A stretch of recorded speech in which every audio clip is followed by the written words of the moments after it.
vous êtes et voulez-vous investir à Kinshasa? Voulez-vous réjouir de vos business? L'opportunité à ne pas rater. Toronto City VIP à Maluku, un des meilleurs endroits pour résider ou implanter votre business. À quelques minutes du fleuve Congo, le fleuve de nos ancêtres, juste en face de la zone économique spéciale qui est le quartier commercial et industriel de Maluku. Waouh! Non loin du centre de ville Maluku, un quartier en pleine expansion, à quelques mètres du Macadam. Toronto City vous propose un terrain de 20 mètres sur 20 avec des bornes cadastrales. Sur un site accessible, urbanisé, avec espace de jeu, espace vert, magasin, centre médical, marché, etc. Je vous appelle, venez nombrer et acheter. Donc, je voulais juste faire l'appel à nos frères de la diaspora, de partout où vous êtes, en Afrique, en Amérique, à l'Océanie, à l'Europe, en Asie, pour venir acheter les terrains que nous sommes juste en train de morceler. Vous allez bien voir qu'il y a des bornes, il y a même les travaux qui sont juste en train d'effectuer. Donc, le terrain est bel et bien assuré. Il y a l'eau non loin de nous, vous allez voir, derrière moi, c'est la régie des eaux. De l'autre côté, c'est le société Vodacom. De Vodacom. Et devant moi, c'est juste World Vision. Là où Vision Mondiale sont juste en train aussi à un projet de construire les maisons pour ces travailleurs. Donc voilà, nous sommes ici à Maluku. C'est déjà un endroit habitable. Les quartiers, comme vous allez voir de l'autre côté, c'est déjà habitable. Il y a déjà les gens et c'est non loin parmi les autres cités que vous connaissez déjà. Donc je suis très fier de vous présenter ces produits qui n'est rien d'autre que, oui, nous achetons les voitures, nous achetons tout ce que nous pouvons avoir. Mais avoir une parcelle, c'est vraiment une très bonne chose. Pour tout contact, contactez Willy Mafuta au plus 1 90 57 30 15 40. Toronto City, waouh, les 4 qui nous réservent l'avenir de demain. Vive le Congo, vive Kinshasa. Mbote, Bandeko Balandi, on a vu ce que vous avez labino. Dernier virage de votre émission au Boulandrabiso, partout à travers le monde, dans le plateau. Voilà, donc bon, Messani. Dans le plateau, on a vu le labino. Le fou de Jésus. Le fou de Jésus.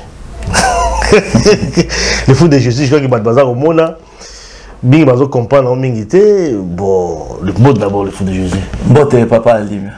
Mais déguisement, ils apprennent le fou de Jésus avec un déguisement, bolati, ma perruque. Donc, moi aussi, ils apprennent. Bon, au mode Moussalo Nzamba Bengi Biso, ils ont moi passé. Parce que Nzamba Lobana Balulenge Belé. Alors, il y a un prophète osé. Alors, il y a moi Sandumba. Parce que Mboke est contact la prostitution. Si on le lopa le bin na la tabo et pour na la sabana na Nzambe mingi soit déjà ba l'église mais baza ba funa misu na ina ba papa pasteur. Yango moni nazo ya ko lakisa lo lenge oyo biso toza bango baza na molimo. Yango moni na lati bo Nzamba le bin na lata lakisa bango. Bango bango na soka lati cravate a check costume ke azana Nzambe. Or ki basi ba koma musika na Nzambe Nzamba la cha bango déjà. OK. Yango moni ya ko lakisa bango lo lenge bazali na molimo. Non, la type, on va que aux fous. Comme il faut en fait. C'est un peu ça. Oui. Signification on a comme oui, na comme fou pour na relaxer bango. O bazola na ba faux prophète na ba faux pasteur ndenge bazali na ba pasteur na ba on na église na ba baza ba fou na miso Nzambe. Yango Nzamba lobi na ngana zala lolenge ya fou pour na relaxer bango ba ndenge ba baza na molimo. Mais signification on se zani tant yozungo relaxer bango ke ndenge bozali. Yango la tian. Ezali avec effet nango zani na fait. Donc effet nango lingo ba ke Nzambo bango bazo ke no sambela butu na moi na église. Na ba papa pasteur na ba Nzamba yebi bango te. Non, mi bengi le fou de Jésus. Il y a un ami bengi le fou de Jésus. Il pose un fou. Naza fou parce que na la réalité na kati ya molimo naza fou parce que na mi pesa vie na pas à Christ. Mais ce que la baron folie na bango eza ya Jésus mais c'est folie normale. Ya bango na bango folie na bango eza ya mokili mais ba meme on a kati église soit disant ba ensemble le vrai Dieu mais or que nzamba mona bango baza ba fou. OK. Voilà, je crois que dans cette explication il y a le fou de Jésus auto ya mido na kati ya émission na biso lelo. Tout le deux sujets la 4e émission na biso tout le jardin d'Éden Et puis tu as le baptême d'eau. Je crois que le sujet, donc il y a baptême d'eau, ils allaient revenir un peu mingi. Et je crois que la semaine prochaine, tu as fait une émission à baptême d'eau avec mon frère Armand dans les États-Unis. Mais comme tu as mis les foot de Jésus, tu as peu parce qu'ils allaient sujet où il Obama Kabat Balobelango. Et récemment, même dans l'émission, on a ça en direct, le baptême d'eau, il peut avoir toujours confusion. Tu as peu sur le rôle de la 4e émission d'Abisso, il y a le lot. Tout pour 4e émission d'Abisso, le lot, comme l'a l'habité mes amis balais. Jardin d'Éden, baptême d'eau, tout le monde dans le jardin d'Éden. Oui. On va expliquer d'abord Bissot, parce que tel qu'ils allaient présenter Jardin d'Éden, bon, je crois que les images, parfois, ils ont une réalité, ils ont une parabole, ils ont une image comme ça. Oyo, Pesaka, mais ce n'est pas la réalité, ça n'a jamais existé de toute façon au jardin d'Éden. Adam et Ève, n'existent jamais, ils se battent aux alatés. Mais quand on coupe ça, élément par rapport au jardin d'Éden, ils ont en fait jardin d'Éden tout le temps dans la Bible. Bon, jardin d'Éden, c'est la maison de Dieu. Oui.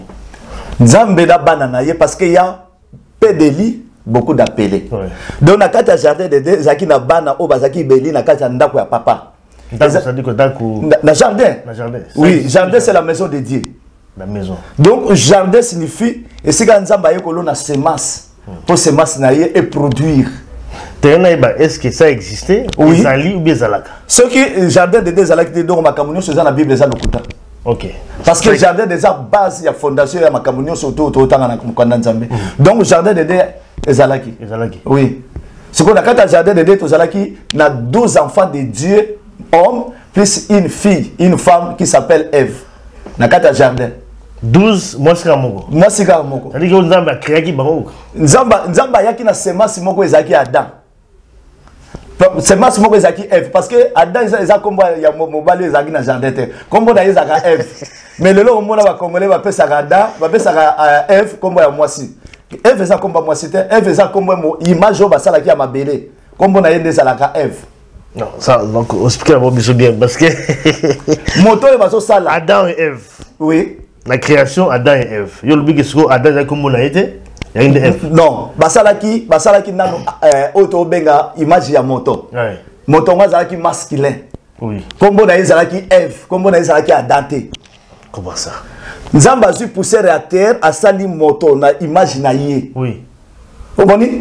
Donc l'image de la sala moto na image Nzambe kombo na yé Ève, kombo na yé Adam. Mais Azaki mobile. Azaki mobile. Comment vous expliquez ça? Donc kombo ya Ève ça kombo moi moi c'était ça kombo ya mobile. Comment ça? Yo ziango. Mais parce que dès que nous avons papa dit ma tozu grâce à mission Nzambe, tout est dans les écritures. Na les locaux vous pouvez bisongo. Mais bien facile, c'est facile na vous prouver binongo. Parce que tant Nzamba sali Ève. Hein? Tout le bâton a sali moi si Adam zo benga ye femme. Atikale ko benga ye Ève te. Tant Nzamba ye na ye liboso ya Ève o ya za masculin. Nzambe parce que eloka mutu ya papa dit mais faut yeba. Tant Nzamba zu poussière de la terre a sali moto na lolenge na ye. C'est-à-dire moto bazo sala za image ya véritable homme. Oui. C'est-à-dire véritable homme azo kota kati na moto basala ki na poussière parce que mutu wana zaki image na ye. Oui. Yango monita ngwa koti mutu azo kota kati ni il s'appelle Adam. Siko Adam comme la femme Ève le kola comme na ye Ève azo porter directement comme ya mobali ya koti kati na ye. Mobali wana comme na ye Adam jusqu'au comme ya mobali yango to benga ye Adam. Mais en réalité comme on est Adam te comme on est ali Ève. Yango monita ngwa bazo so Adam o ya zala ki semence. Tant que l'eau na yé na jardin pour à produire yes quoi azo bimisali sous bandinga na mibali na Ève c'est-à-dire bazo comme la 13 personnes na kata jardin d'Éden parce que ça c'est l'ombre to ko mona autant yemo papa zo la tanzota zo ya aotali sabiso banani bazaki na jardin parce que ça c'est la lumière c'est la réalité donc l'ombre est ça les choses cachées si ko tant yemo ka ya la tinzota yeko pesa biso lumière makamuni le gars na jardin. Donc Adam comme ezaka yete zaka mobali a koti kati na ngi. Ah, mobali a koti na kati na ende comme Adam. Yango Adam comme une âme vivante. Donc ceux qui mobali a koti na kati na yete nzoto wana basaki na poussière ko kai ko telemate ko kai pe ko lobate. Donc en réalité Zali Ève. Ève c'est-à-dire c'est la chair. C'est la chair, oui. Adam c'est l'esprit. Job chapitre 32 verset 8 en réalité dans l'homme c'est l'esprit. Ouais. Le véritable l'homme n'a pas été créé. Parce que lui, il est le premier né. Adam, il est le premier né de toute création. Il y a des côté dans zoto ya Eve basala na poussière. Si ko oriati ka Eve asu komba mobali ya koti kati na yende mutapesi vie. Yango azo porter kombo na ye. Ah là là. Bon. Omoni. Ça c'est le frère de Jésus qui parle. Adam ba ko zoyer pe ba ko lona ye tant ba loni ye nde na sima na ye. To moni pe ba ninga na ye ba bimi na Eve pas bimi parce que ba lobi que Adam alala ki un profond sommet. Profond sommet c'est-à-dire ba lona ki. Parce que les semences, c'est dans le jardin. Le jardin, c'est-à-dire c'est la multiplication. Il y a beaucoup de choses dans le jardin. Puis le Bazali combien? 12. Bazali 12 hommes, on a une femme qui s'appelle Ève. Bon, 12 voilà, vous avez dit. Babuta est babuti na kati Adam. Babimi na kati Adam. Parce que Adam zaki semences, faut balonaye. Tant baloniye, zana peut s'écrire. To ya ne moni selia. To mona parce que tant aux autres, ya ngo to lo ba qu'il faut bima golanda ba faux prophète, on a faux pasteur. Tant la ne Congo koufi. Parce que bolingi réalité, bolingi vérité, Christ c'est la vérité. Nathan l'écriture, Jean chapitre 12. Pour comprendre que Adam zaki semas. Biloko nous surtout au moins dans le jardin, nzamba yaki kolo nango pour produire baninga nango. Voilà. Donc Adam zaki semas, ba kolo na ye, tant ba loniye, ne la simana ye, il faut pas bimi ba déconner pe ba bimi na semas na ye. Bande quoi là, babimi. Bande quoi Adam. Il y a babimi. Babimi. C'est-à-dire que l'on mouma moga et pesoga mouma te be te belé. Adam tant ba ke azola la profo sommeil donc ba la lycée na ba belé ba loniye. Tout le monde qui est Eve, bah, celle qui appartient à Moukou. Mais Moukou est zanine. Moukou est sa fondation. C'est-à-dire azo bima na mupanzi. Ce que oloni nini, oloni graine. Graine fait panza na mupanzi. C'est ça à côte. C'est un parabole. Il faut que décortiquer dans mon livre. Donc, ce qu'on a dit dans la jeunesse, on a dit que Mbeli, l'accès que Mbeli, on va passer la Kiada. Mais le but va passer la Kiada, va passer la Kiadani. Car si moi, il n'a pas passer la Kiada. Parce que il faut mailler kita, il faut moyer kita chaleur, on est sali que c'est moi ceux qui na sama belé et pasuka na mpanzi et bimisa baninga mususu. Il y a mon azoli na peu écriture yo. L'écriture voilà, je crois que il y a jeunesse na dans la perturber les longs émissions les parce que tant le fou de Jésus il y a kaya repé ça la vérité, la révélation qui est cachée dans la parole de Dieu. Bisoto ya te que vous ça va diminuer ba offrande non. Il faut voter à bas dans la vérité afin que tout soit bon parce que tant qu'on comme dans le comité à souka. Amen. C'est là parce que nous kanganga ya nazana Jean chapitre 12 verset 24. Papa dit mais tout est dans la Bible. Mais si vous avez molimo ça tout témoin pour fuma mesate. Bon pour ba kambo ngana ote ya bato ba bandaka évangile ba te ya biso na nzoto aka na molimo ça tout té. Ba te ya monte. Ba te ya monte parce que bazaki na molimo ça tout té. Nazana Jean chapitre 12 na bandi na verset 24 yokane Jésus azoloba awo. En vérité, je vous le dis, si les graines de blé qui est tombé en terre ne meurt, il reste seul. Mais s'il meurt, il porte beaucoup de fruits. Donc Adam, une semence au baolonaye pour apporter des fruits mususu afin que le monde croître.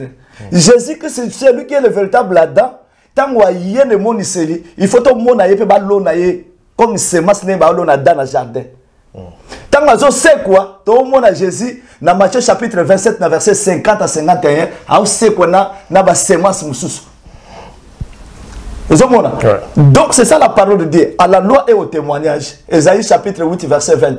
La Bible dit ce que vous avez pour l'été. Parce que jardin est l'ombre. Il faut que tu aies un monde qui est au Christ Azoya. Tout le monde a camini les cas qui n'a jardin. C'est ça la réalité de la parole. Il y a un moment qui a arbre de connaissance bien du mal. Azala qui prie que nous lia arbre de vie, mais nous avons empêché. Alors bien Adam qu'on lia nous pour erna ne kokite. Donc c'est-à-dire Adam tant que connaissance il y a bien na ya malamu, il y a bien na ya mabe. Ayeba qui sukofona zo arbre de vie na lia pour na vie éternelle. Mais nzambe muta empêcher alors bien non Adam ce n'est pas le moment parce qu'ayeba que yemo fo aya ko lata nzoto pas sauver ngana yo. C'est ça la parole de Dieu. Ok. Voilà, donc au lobby, Bazalaki 12, dans le jardin. Dans le jardin, Bazalaki 12. Multiplication, c'est les maïnéni alors, dans ce cas. Parce que dans Jean chapitre 12, Jésus a dit qu'il y a des graines. Il faut que l'onaye. Si on a l'onaye à profiter, on va produire les athées. C'est-à-dire, à date, on va l'onaye. il faut apola yango mona mopanja zo bota Eve mais bazo beta lisolo ba déconnecter mais ba beta lisolo ya Eve parce que Eve ayaki wana comme yepe azala terre pour Adam yango mona ba déconnecter ba loko ezaki l'ombre ba kashaki bango mais tant papa yé na Jean chapitre 6 to mona makamno so lekai na jardin papa zo l'accession on a Jean chapitre 6 donc oya moni azana posa éclaircissement azana posa Lilolo na biso ezali a obenga retourna bato. Mais vous avez combo ba 11 ndeko o ba bimagi wana. Mais oui, to zana ba combo parce que ana loi to zana ba combo. Soko lingo mona yango ba combo ya bana ya Nzambe o bazaki na kata jardin de à la loi. Oko mona les 12 enfants de Jacob, ba botamaki 12 plus moko ba bengi na combo ya Dina. Donc Dieu répète seulement ce qui était passé. Tant il pas hier a eu 12 apôtres na Marie. Donc, dans la révélation, tant au bengaka Jean, au bengaka Marc, au bengaka Luc, baza bana oyo bazalaki na jardin. Mais dans la loi, tant ozomona Judas, ozomona bana nyo surtout ya Jacob, c'est ça les 12 enfants qui étaient dans les jardins. C'est-à-dire, il faut to la loi, to ya na témoignage pour battre Paul. Donc ce qui était passé, c'est ça que Dieu ramène encore dans le futur. Voilà. Donc en fait, dans le commencement, il y avait Adam, oui. Donc avec les 12 Ndekonae au Babimaki. Non, au commencement il y avait Adam avec les 12. Avec les 12 bazo bimananzela ya Adam. Adam. Oui. Et puis après, comment est-ce que la multiplication a été faite? Mais à part les 12, il y avait aussi moi ça c'est qui bon. Donc nanzela ya moi si tant Adam zozo parce que Adam tomba yaki na Eva benga ki moi si na été. Abenga ki femme. Mais Adam azo pesa ye kombo na ye Eve. Tant à connaître yé. Et ça l'écriture mogo, et ça n'a dans Exode chapitre 22 verset 16. Alors si un homme séduit une vierge, hein, ce qu'a séduit et couche avec elle, il prendra la femme au mariage. Donc Adam tant à coucher, na Eve, madame moko nzamba yé comme papa, il faut appeler ça bon à dot. Bon à dot toi nezo zaka ipa na yé. Alors vi Adam, banda le lo comme moi si na yo, désir na yé nyo se koza likolo na yo, likolo na yo. C'est-à-dire Adam, tant on a connaître éviter, après ça qui est combat éviter. Ah ben les femmes. Mais tant on connaître, il faut que maintenant la femme porte le nom de son mari. Nengi biso lelo, toza ba fiancé à Christ, tozo porter combo ya Christ. Tozo porter combo à Christ physiquement, mais c'est l'enseignement où ezakati na biso yango combo ya Christ. Donc voilà un peu éclaircissement. Et puis la multiplication. Après, il y a une multiplication dans Mokili. Oui. À part les 12, na F, na libande zaki sous na bateau, to bengi ba appeler. Ah. Donc ça basala ki banda na yo bazaki na ndako, ba bengi ba les élus. Na à part ça na libanda bazaki pe na ba appeler. Au mona kaeta ma bomine de kona ya kena pe go bala. Libanda ko. Attention pour ça libanda. Voilà, donc jardin de Nzalaki bana Nzambi. Jardin de Nzambi c'est la maison de Dieu. Mais Nzambe mutasali qui a côté Satan na kati pour aller séduire Ève na Adam. Ba kweya. Mais pourquoi c'est Nzambe à côté sur Satan na kati? Mais parce que Satan se tire part de lui-même dans le mal. Nzambe moi linga mabeza la quoi. Oui, yom tasali mabena malam. Soto tangi na zato tanga Jérémie chapitre 27 na verset. Papa dit mais nous c'est ça ah mais bana nzambe bazwaka ya ko méditer parole de Dieu té. Bango bazaka prière au prière ndenge oyebi le bana nzambe té donc la prière nous ça l'abomination. Muto azo prier face à la connaissance. Mon peuple périt pas faute de miracle, pas faute de guérison, pas faute de prophétie mais faute de connaissance. C'est-à-dire la connaissance c'est la vie éternelle. So une connaissance c'est ça té batu ba obiki samate. Papa dit mazela mbango po to za la minute té tout temps. Pas trop rapidement la. Tout temps ngabo na bosani portable na ndako me nzambe alingaki sala mabongo na ina pesa écriture ya Jérémie chapitre 27 bana batotanga ngo Jérémie chapitre 27 verset Papa lima tokenga na lukaka tokenga so ba question monsieur les ali. Non mais en fait ça d'abord même si ça va chiter pas trop dans le deuxième sujet par rapport à temps on a voilà. Papa lima bana nzambe fo batanga lilo bana nzambe. Bana nzambe batanga lilo bana nzambe te yango moni lelo toza na ba difficulté. Hein tolingi ka ba bikula biso tolingi ba peso prophétie. Donc makambo biso tozo linga yango nzamba zo linga te. Mais na ko pesa sous écriture mo pona la bana nzambe ke l'église bozo kende nzamba zalaka te. Yango moni nzamba tindinga fou de Jésus na la bino. oyo bino bozo kenda l'église soit disant nzamba za mais tala ndenge boza na molimo boza fuli bozo nzambe donc muto aza fuli bozo nzambe jamais komona nkembo na nzambe amen donc biso nzamba pesi biso mandat tozo ya kopesa éclaircissement afin que peuple de Dieu to bikisama bien aimé c'est mon anga lobi na séparation to kutana na lola parce que lola c'est le corps de Christ et puis biso surtout zo ke na kokutana ba téléphone et voilà. Et voilà. Jérémie chapitre 27, tozana verset 5. Yokaneki Bible à lobby et puis na Isaïe chapitre 45, bana nzambe ba otanga na ndaku. Voilà. Jérémie chapitre 27 verset 5. À lobby, c'est moi qui a fait la terre, les hommes et les animaux qui sont sur la terre par ma grande puissance et par mon bras étendu. Je donne la terre à qui cela je plais. Vous voyez? Donc, Nzambe a sala makamune nengi ya lingi. Na Philippiens lobby, c'est moi qui crée le vouloir et le faire. C'est-à-dire, yoko ko sala loko na makasi na yote, ce qui nzamba permettre yo sala mate. Même muto azo ke nozwa kisi na ndako nganga, nzambe muta permettre la pese santé, apese makasi, afin ka longa na ndako na ke kota tina ndako nganga zo kisi. Donc, à lobby, na Proverbe chapitre 16, na verset 4, à lobby, même les méchants les jours de malheur. C'est-à-dire, ça, il peut pas méchant, mais il peut pas détruire. C'est-à-dire, c'est Dieu qui crée le vouloir et le faire. Ça, c'est bien. Je crois qu'il y a un deux conclure. En tout cas, premier sujet, il y a Jardin d'Éden. Bon, voilà, donc vous avez l'explication. Il y a Fou de Jésus, il y a PCB sur le lot. Mais rapidement, tu regardes le deuxième sujet sur le baptême. Oui. Il y a un peu de même balanzambe et belé. Ouais. Le baptême de ans toujours important. Il faut baptiser dans maille. Non, baptême de sur l'actualité. Tout comme le baptême, il y a Saint-Esprit, tout ça. Alors on a habité le Fou de Jésus. Par rapport, il y a baptême d'eau, ni n'ango sur le lot. Papa Libanais, tout sur le mon peuple est péri faute de connaissances. Ça les belé le lozo mona ba on évangile à ma bé. Mais surtout à la bonne nouvelle. C'est-à-dire évangile autorité c'est la bonne nouvelle. Si on a continué à kunayo, na epona tchakimia, na epona diviser, na epona rassembler. Mais évangile to soyo les évangiles de la paix. Et ça bonne nouvelle, c'est évangile la destruction. Kabula mobile no zandoki, moi c'est no zandoki, boy moi na bino zandoki la division. Ça ce n'est pas l'évangile de Dieu. Marc chapitre 16 verset 15, la bonne nouvelle au biso to soyo à côté. Papa Lima, d'abord tant sur le baptême, il faut trouver la signification du baptême c'est quoi? Voilà. Et là, il y a mutu ya bana na nzambe o ba benga soit disant ba chrétien mais baza ba chrétien parce que un chrétien c'est lui qui a la connaissance de la parole, qui respecte les écritures. C'est lui là qui est un chrétien. Et ça oyo wana na jesu papa Lima baza ba religieux. Ba kenda église ba ke ko sambela nzamba za l'église à la bango chaque dimanche ba religieux. Mais un chrétien c'est lui qui marche avec la connaissance de la parole. C'est lui qui a Christ. Christ, c'est connaître les Écritures et la révélation. Baptême, signification, c'est repentance.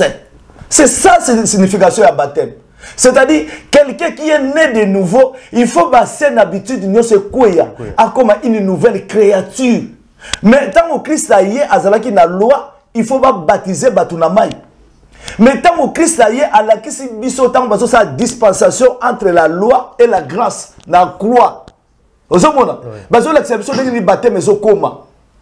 Donc, Moïse a ndima. Alors, il y a un salino et le côté de la batamasum. Mais tu as mérité même il sort avec toi. Mais Moukolwana, c'est-à-dire Moïse, c'est repenti devant Christ. Christ a dit aujourd'hui seulement tu seras avec moi dans le paradis. C'est-à-dire Moïse a dit à Christ parce que le paradis est à Christ. Paradis c'est le corps de Christ. En dehors du corps de Christ, il n'y a pas un autre paradis. Alléluia. C'est-à-dire baptême, signification, repentance. C'est-à-dire, tant on a parce que Christ c'est la vérité. Je ne me pas vis-à-vis de la parole de Dieu dans une baptême automatiquement. Parce que synonyme à baptême, c'est la repentance. Okay. C'est mon naître de nouveau. Kuna na la loi zaki na mai, mais ce qu'on a la grâce makamunyo c'est comme ya mulimu. Donc on a la zone tina que nous quoi la maïté, mais si on a sali repentance vis-à-vis ya mosali nzambo aye côté ya parole de Dieu, je crie à cette parole et j'accepte Jésus-Christ comme mon sauveur, dans une baptême automatique. Donc on a changé de vie. Je suis né de nouveau. C'est-à-dire c'est comme mosali nzambo bana ko enseigner pour amener vers la perfection. Parce que papa dit là. Dans Genèse chapitre 8 verset 1, bana nzambo batanga pour Nathan. Noé, à côté de la maïté, mais à côté de la arche. Omoni à côté na arche yena bana na iba kei balobi azwa ki baptême. Bana Israël bakati si mer rouge ezaki sec. Ba benyango baptême. Ozolanda. Mai ezalaki sec ba benyango baptême. Siko yebisanga baptême siko ngolo bani. Or que baptême Noah azo changer vie. Azo longana mboko ya zalaki andimi Christ a continué na kati ya arche a memi a changer vie. C'est-à-dire Noé tant azo kota na arche a commis une nouvelle créature yena libota na ye ba keko changer vie, c'est-à-dire repentance. Donc bana Israël tant bazo kati ya mer rouge. Mer rouge ezaki sec. Mais dans 1 Corinthiens chapitre 10 ba benyango bazo ki baptême. Jésus peut envoyer Jean-Baptiste a quitté na mai azu baptême. Siko baptême ezanine. Parce que c'est un vrai baptême mes amis. Parce que la Bible nous sommes mis à un baptême. Noah continue à arche va benga un baptême. Bana Israël va quatre mer rouge sec va benga un baptême. Jean-Baptiste aya dindisi Jésus-Christ na mai va benga un baptême. Or que signification baptême c'est la repentance. Ceux qui le ont se repentir vis-à-vis à Christ dans ce baptême. Parce que le loma kamunyo c'est ça molimo ça sur yanzoto te. Na la loi des aki yanzoto. Ba ozo ba division na mai. Yango moni na Jean chapitre 3 verset 1 azoyebisa Nicodème, ce qui est chair est chair. Ce qui est esprit est esprit. Papa dit maintenant nous baptême bataba 10 fois. Ba baptême maman est-ce que na bongo la moté mais est-ce que na comment créature à sika non? On l'a dit momi ba biso non momi abi faut za baptême pas na biso na zu baptême. Lobi na to kabwa na zu momi sukuna pe au baptême na koti. Or que vrai baptême ezali yo na conversion avec ton Dieu. Omoni oye pas nzambe na yo le Seigneur na yo ki di loba na yo le na lingi na accepter yo comme mon sauveur, mon Dieu, mon roi, na lingi na tambula na yo na pesi vie na ngana maboko na. Tu fais maintenant l'alliance avec l'Éternel. L'Éternel vient maintenant va te sauver, va te prendre maintenant. C'est ça le véritable baptême. Tala oh nous surtout ba dindi na maywana. Ozo mona ba scandale bazo sala. Même ba mo ba papa pasteur bazo batisa ba. Ozo mona ba scandale bazo salate. Donc en fait, baptême d'eau n'est plus d'actualité. Non, baptême d'eau aujourd'hui c'est une abomination. Mais comment on peut expliquer que c'est vrai va sembler presque ming basala toujours puis bah une explication bah ça que non baptême mais ça il faut toujours nécessaire attention aux autres baptême il y a Saint-Esprit mais oh il y a maille symboliquement par là pour la moi ensemble c'est important. Ça dans la loi. Tout ça la dispensation moussous. Colossiens chapitre 2 verset 16 à 17, c'était l'ombre des choses à venir. Mais le corps aujourd'hui est en Christ. Makabutu, baptême, Pâques, Saint-Esprit, Noël, le bonheur, tout on a fait tout à la carte dans le Saint-Testament. Les nous en a quatre en à Christ. Mais le corps a bango bazana ta ya kutanga makamwa te bango ba ose la ka ki te si la ba cha mbongo ba zui mbongo ba ke na bango. Bana tina ote ya bino vérité te po bango mo ba si ba bunga nzela. Bango ba mema bino na vérité ne. Ba mema bino na vérité ta. Donc, baptême d'eau, les sujets, oyo, ça fait toujours débat. Est-ce que tu ne penses pas que ça la c'est aussi par rapport à rituel dans l'église? Oui. C'est aussi parfois aussi moyen aussi un bon également peu contre la église. Oui. Et que voilà, ils allaient. Papa, les matins, bah même na mai les monde mususut. Baso consacrer yo, baso sacrifier yo. Même bateau baso consacrer bango ba ministre et tout ça. Baso côté bino na mode. Papa dit ma lelo batmi ba comme ba continuer kilité sans volonté na bango, mais par ignorance. Nana oyebso nako na kenepe ko se trouver bon mote. Ba yeko koti sanga bon mais c'est grâce pour na yebisa yi madame na nzamba yeko sa na niveau madame na ndem ta yako ayako yebisa ngande na zaki sauver mais sinon te le lombele na zaka sunu vivante. Tozomona na baptême kaka. Ba baptême kaka oyo bazo tcho maboko bazo commission mosala nzamba côté so mamongo na monde mususu sans le savoir. Ça koyeba. Yo monika ba sopeli yo uile ba simbi yo ba bondeli pona yo. Bazo prononcer ba maloba. Maloba bazo prononcer na monoko yango te bango bazo prononcer na motema. Donc na fin na ngota ko kenoko la loboni ba yeko zwa yo bobi. Toke ne wapi? Initiation. Initiation. Ba initiation sans le savoir.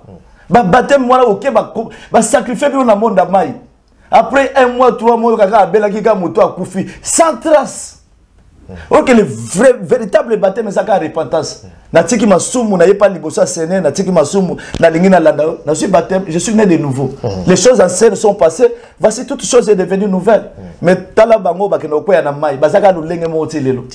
Dans la signification quelque part. Non, ça n'a baptême maman ilelo. Vrai baptême papa lima soko lingo bongo la motema yo sali conversion, yo na nzambe na yo bino mi balé, au juste ko nzamba ye abandi ko kamba yo, abandi ko te ya yo atini mosala nzambe mo ya bien, aroya na yo ko te ya yo ne basala ki enique Éthiopie. Voilà.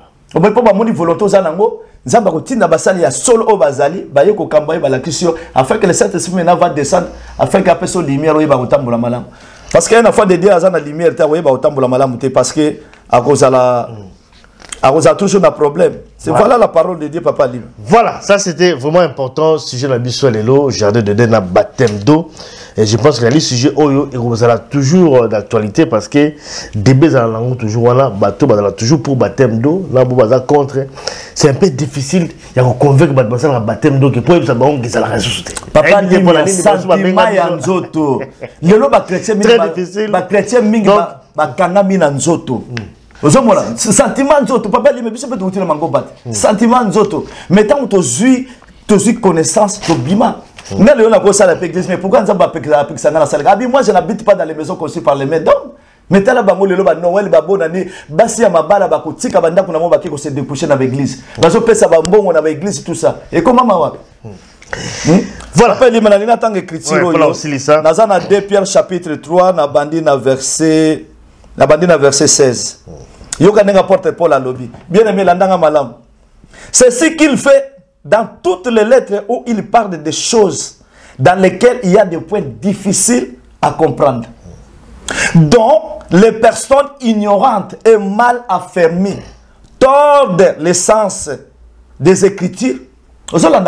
Donc, des personnes mal ignorantes, mal affermies, tordent le sens des Écritures pour la koufa na bango. Bien aimé, tanga yango 2 Pierre chapitre 3, à partir du verset 16.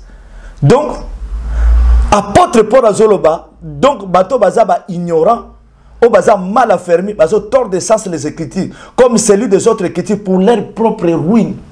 Bateau bazaba, hé, biso kaka passer na biso. Au coup d'un ana 5 prophètes naki. Au coup d'un frère ana 5 pasteurs. Siko ozabo moye pa ya nan. Ozabo moye pa parce que ozana 5 prophètes ana 5 pasteurs parce que bango tozo douter na bango. Mais muto azana mosala nzambe ya solo.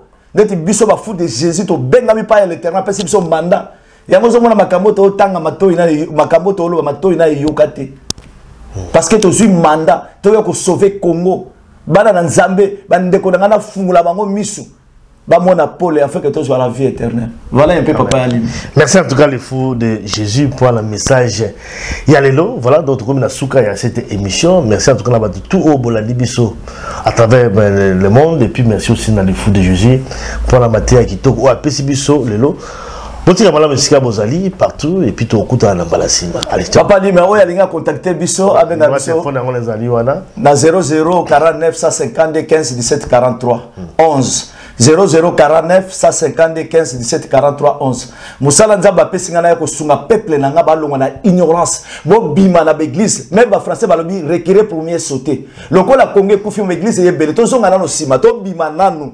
Nzamba fungola biso miso total direction ni to kokende. Que Dieu vous bénisse abondamment. Merci beaucoup. Merci et amen et à très bientôt. Ciao ciao. Amen.